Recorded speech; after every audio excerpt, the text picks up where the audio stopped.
Assalamualaikum warahmatullahi wabarakatuh. Tetap semangat dengan Pak Dedi dalam ilmu kimia. Kali ini kita akan membahas massa atom relatif plus nanti kita adalah massa molekul relatif. Bagaimana kita menentukan massa atom relatif? Ya, sebenarnya untuk massa atom relatif itu kita bisa lihat di dalam susunan berkala ya, massa atom relatif itu ya. Nah, ini susunan berkala ini isinya adalah ditentukan ya, berapa massa atom relatif masing-masing.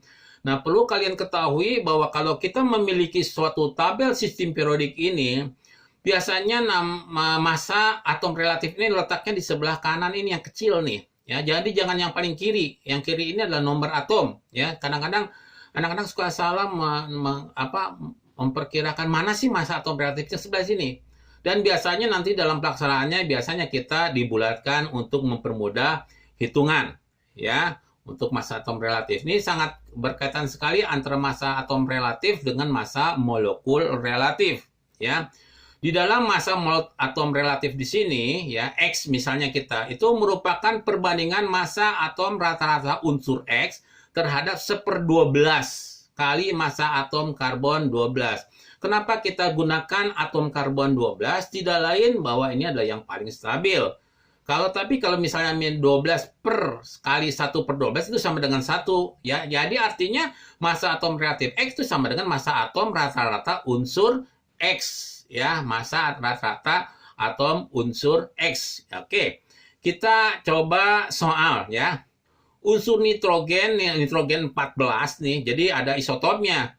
Kelimpahannya 99,633% dengan massa atom 14,003,07. Mempunyai isotop 15N, kalau tadi ada 14N, di sini 15N. Kelimpahannya adalah 0,36% dengan massa ya, di sini dengan massa atomnya 15,00011. Tentukan massa atom nitrogen. Bagaimana kita menentukan massa atom nitrogen? Ya, jadi dikalikan dengan kelimpahannya.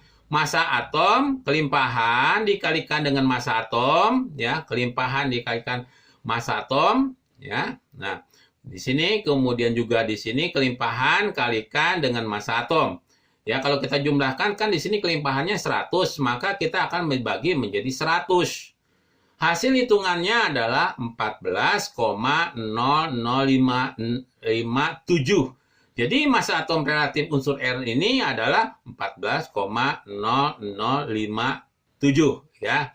Jadi N14 itu lebih stabil.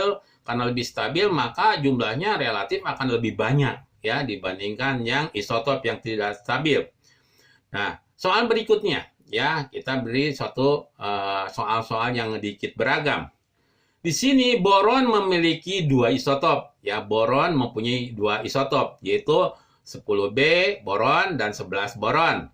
Jika rata-ratanya adalah 10,81, tentukan presentasi pelimpahan isotop B10 dan B11. Ya, kita anggap sajalah, kita anggap bahwa untuk B10 adalah A. Ya, B10 adalah A. Dan kemudian B11 ya, karena jumlahnya adalah persen adalah 100, maka 100 min A. Maka kita katakan A kali 10. Ya, karena di B-nya adalah B10 adalah A.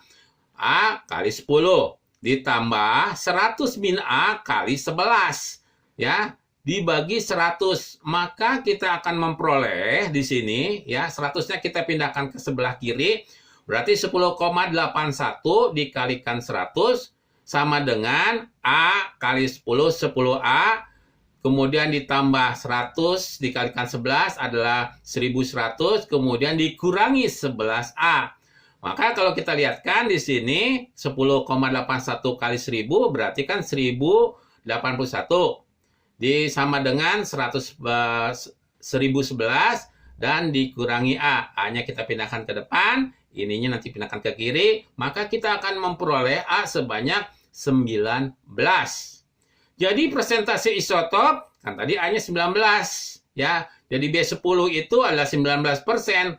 Ya, kalau begitu B11-nya berapa? Ya tinggal kurangi aja. 100 dikurangi 19 sama dengan 0,81%. Ya, itulah kita menentukan massa atom relatif. Ya, nanti mudahnya lihat saja di dalam susunan berkala. Nah, sekarang massa molekul relatif. Ya, massa molekul relatif dapat dihitung dengan menjumlahkan massa atom relatif dari atom-atom yang membentuk molekul. Ya, jadi gabungan. Sebetulnya intinya di sini aja ya paling cepatnya. Massa molekul relatif sama dengan jumlah atom relatif. Ya, kalau kita jabarkan massa atom relatif dikalikan yang ke 1, ya, massa atom relatif 1 kalikan jumlah atom, massa atom 2 kalikan jumlah atom, kemudian massa atom relatif N, ya kan jumlahkan daripada N. Ya, seperti itu. Jadi intinya massa molekul relatif itu sama dengan jumlah dari massa atom relatif. Ya, untuk lebih mudahnya kita lihat Al2O3 atau aluminium oksida. Artinya aluminium oksida ini terdiri dari 2 atom aluminium dan 3 atom O, di mana aluminium itu massa atom relatifnya 27 dan O itu sama dengan 16. Jadi dengan demikian massa molekul relatif Al2O3, Al-nya ada 2. 2 AR-nya massa atom relatifnya 27. Ya, 2 kali 27. O-nya ada 3, berarti 3 kali O sendiri 16. Maka kalau kita jumlahkan keseluruhannya adalah 102. Massa molekul relatifnya adalah 102. Oke, yang lainnya lagi, kita lihat lagi. Ya, contoh 2, CaOH 2 kali. Apa artinya? Di sini adalah namanya kalsium, ya, kalsium hidroksida. Kalsium hidroksida ini terdiri dari 1 atom Ca, 2 karena 2 kali 2 atom H dan 2 kali atom O. Ya, di mana kita tahu massa atom relatif Ca adalah sama dengan 40, O sama dengan 16, H sama dengan 1. Maka Ca-nya ada 1 kali 40. 1 kali 40. 2 kali 16, 2 kali 16. 2 kali 1, maka 2 kali 1. Kalau kita jumlahkan menjadi 74, ya. Kalau dikurung itu berarti 2 kali. Selanjutnya kita yang lain lagi. Ya, ini adalah tembaga sulfat, ya. Hidrat, ada airnya. Artinya apa? Tembaga sulfat ini terdiri 1 atom Cu, tembaga, kemudian 1 atom sulfur, S-nya ada 1, kemudian O-nya, ya, O-nya ada berapa nih? Ini kan 4. Ya, ininya O-nya adalah 4. Ya, di sini O-nya 5, berarti 4 tambah 5 berarti O-nya ada 14. Ya, O-nya ada 14. Atau mau masing-masing juga di sini 4. Di sini O-nya bukan 14. Ini O-nya 4, ini 5, berarti jumlah O-nya 9. Maaf, Pak Dedi. Kemudian H-nya 10. Ya, kita lihat. Ini 1, massa atom reaktif Cu-nya 1, S-nya ada 1, O-nya ada 9. Di sini 4 ditambah 5 di sini berarti 9. Ditambah H-nya tadi ada 10, ya.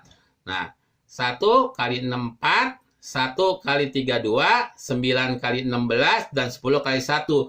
Jumlahnya 250. Maka massa molekul relatif CuSO4 5H2O itu sama dengan 250. Demikian penjelasan dari Pak Dedi tentang massa atom relatif, massa molekul relatif. Mudah-mudahan kalian semua dapat memahami. Cukup sekian dari Pak Dedi. Assalamualaikum warahmatullahi wabarakatuh.